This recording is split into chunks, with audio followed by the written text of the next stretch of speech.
Today we are working on monitoring some clams that were placed by the Brevard Zoo in a restoration project. These sites have been laid out both by the zoo and by UF and collaborators on this project. As you can see, there's a whole bunch of them, and they are looking today to find out how the clams are doing, what their survival rate is, and then how well they're growing. This project was brought to us by University of Florida. So Todd Osborne approached the zoo almost a year and a half ago and asked whether or not we would be interested in branching out into clam restoration, which we obviously said yes. And this is one of the first sites that they decided to come out and put here in Brevard County. And they put in some big clam beds just to see how the clams would do here. Any filter feeder has a role in the lagoon's ecology, right? And so we've been used to clear water in the past. That was a function of both the filter feeding community and the seagrasses that help trap those particles.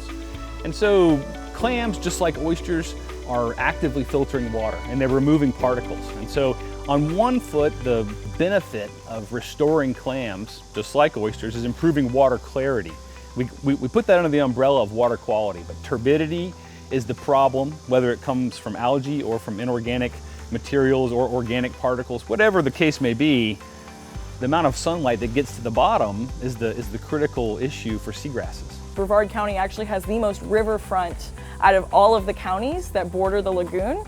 We have quite a few clam beds in here. They're all the way from Titusville all the way down to Mico.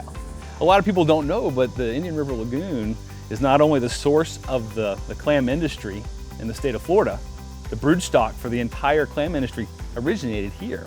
The second thing is that in the 70s through the 90s, wild clam harvest in the lagoon was world renowned. I mean, people came from all over the East Coast. Companies came to harvest. Fishermen came from everywhere to harvest here because we had tremendous clam populations. And unfortunately, since 2011, those populations have taken a gigantic dive. So broodstock are the animals that we're going to aid in reproduction in the laboratory. We collected mature adult organisms from the lagoon that had been present, and we can tell that by their age and their size, been present for a lot of these harmful algal blooms, and so we know they're very strong. They're very hard to find. It took us 2 months to locate 39 clams. And you can't look at a clam and tell if it's a boy or a girl, so you just have to take them back to the lab and spawn them. So we call that our broodstock.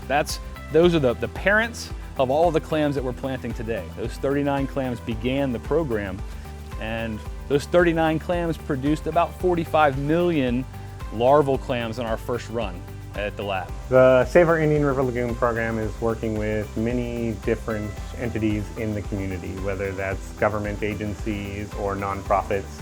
In the case of this project, we aren't funding it directly, but it is enhancing some of the other projects we do. So we're glad to work with the University of Florida and Brevard Zoo to help alongside of these restoration projects and enhance what we're doing overall. So this is one of many sites around the lagoon where clams have been able to be put out into the water, and a lot of them are actually in front of homeowners' property where the seed has been released and the clams are out there growing, and as they grow they're filtering the water, but this allows community engagement. So Brevard Zoo had this funding to do this project, and it's a great opportunity for getting the community members involved. They get in the water, they get their feet wet, they are able to dig up in the mud and look at these creatures that otherwise no one gets to see. So if you want to volunteer or you live on the river and want to get involved, you can go to restoreourshores.org, the volunteer tab, and you can actually sign up for any of our volunteer events. If you want to come out and help us monitor, that'd be great. Or if you live on the river, you can actually sign up to have a clam bed. Other ways citizens can get involved is they can go to lagoonloyal.com and find out ways they can reduce their excess nutrient pollution that's heading into the lagoon. There's many simple actions that they can take around their own home and in their everyday life that can help improve the lagoon.